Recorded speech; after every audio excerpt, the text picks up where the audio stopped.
The silence in the room isn't peaceful.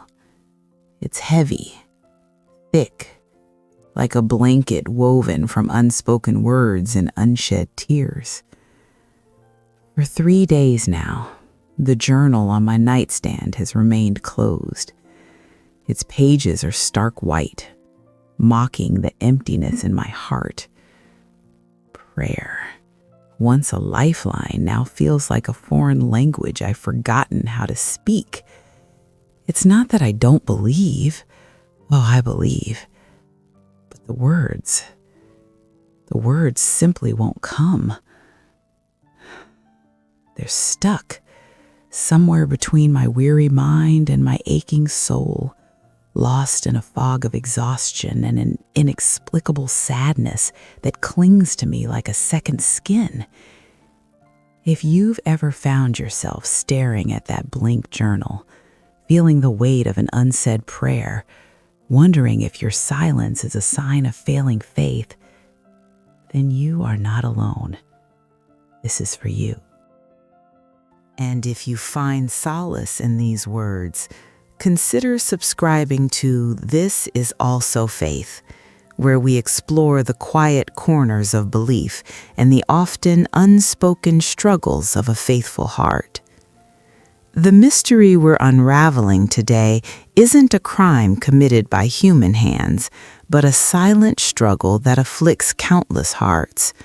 The profound spiritual exhaustion that makes prayer feel impossible. It's a phenomenon often misunderstood, even within faith communities, dismissed as a lack of discipline or a sign of spiritual weakness.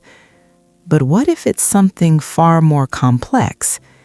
Intimately, what if, in our deepest weariness, our silence itself becomes a form of prayer? Let's delve into the hidden narrative of spiritual burnout, tracing its subtle symptoms and the quiet strength found in simply existing before God. We're not looking for a quick fix, but for understanding, for validation, and for companionship in the quiet moments when faith feels more like a whisper than a shout. Consider Sarah, a woman I've known for years, a pillar in her church community. She organized events, taught Sunday school, volunteered at the local shelter. From the outside, her faith was vibrant, an unwavering beacon. Yet behind closed doors, Sarah was unraveling. Her mornings, once filled with fervent prayer and scripture reading, became a battle against an invisible weight. The words of hymns felt hollow, sermons blurred into an indistinguishable drone, and the thought of kneeling to pray brought a wave of nausea. She wasn't angry at God. No, she just felt empty, drained. Like a well that had run dry, not from lack of water in the ground, but from being drawn from too many times without rest. Sarah's case isn't unique. It's a narrative echoed in countless homes, a silent epidemic among those who strive to live out their faith diligently. Sarah's spiritual vitality didn't erode overnight. It mirrored the demands placed upon her. It wasn't sudden, but a gradual depletion. First, it was missing a morning devotion here and there. Then, a growing reluctance to attend evening services. Eventually, the very act of trying to connect with God felt like lifting an insurmountable weight.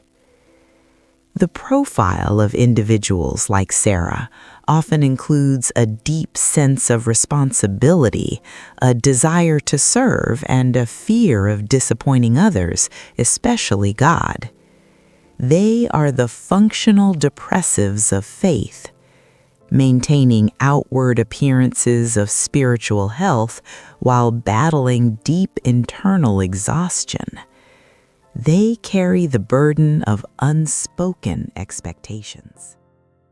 The expectation to be always joyful, always available, always having an answer, always being on. This constant performance, coupled with the genuine demands of life, creates fertile ground for burnout. The social context here is crucial. Many faith communities, while offering immense support, also inadvertently create an environment where vulnerability regarding spiritual struggle is discouraged. Testimonies often focus on triumphs, on breakthroughs, on answered prayers. Rarely do we hear about the long seasons of drought, the unanswered questions, or the sheer inability to articulate a prayer. This silence perpetuates the myth that true faith is effortless, leaving those who struggle feeling isolated, ashamed, and convinced that their weariness is a personal failure. The key elements of spiritual exhaustion, as observed in Sarah and countless others, are multifaceted. It isn't just physical tiredness, though that is often a component. It is an emotional exhaustion, a mental fog that makes sustained focus difficult, and a spiritual desolation that leaves one feeling disconnected from the divine. The very mechanisms that once sustained faith, prayer, scripture, community, become sources of immense effort and even guilt when they cannot be engaged. The cycle becomes self-reinforcing. The more tired one feels, the less one prays. The less one prays, the more guilt sets in. The more guilt, the deeper the exhaustion. This isn't a crisis of belief. It is a crisis of capacity. It is the soul's equivalent of hitting a wall, not because the destination isn't desired, but because the energy to take another step has simply vanished. One of the most profound insights into this silent struggle comes not from a self-help guru, but from an ancient text. In Romans 8, the Apostle Paul speaks of the Spirit interceding for us with groanings too deep for words. This isn't a poetic flourish. It is a profound theological truth that offers immense comfort to the weary soul. It suggests that there are moments when our human language, our carefully constructed prayers, our eloquent petitions fall short. In those moments, when our minds are too clouded, our hearts too heavy, and our voices too weak, the Spirit of God intervenes. Our groans, our silence, our very exhaustion become the raw material for divine intercession. It is a radical reframing of prayer, not as a performance we must perfect, but as a space where even our inability to perform can be embraced and transformed. Imagine Sarah sitting on her couch, tears rolling silently down her face. She wants to pray desperately, but her mind is a tangle of anxieties. Her body aches with an invisible burden, and her spirit feels hollow. She closes her eyes, not to conjure words, but simply to exist in that moment of profound weakness. Her silence stretches out, punctuated only by a shaky breath. In that silence, Is there not a prayer? Is her very posture of surrender, her quiet admission of total depletion, not a cry to the divine?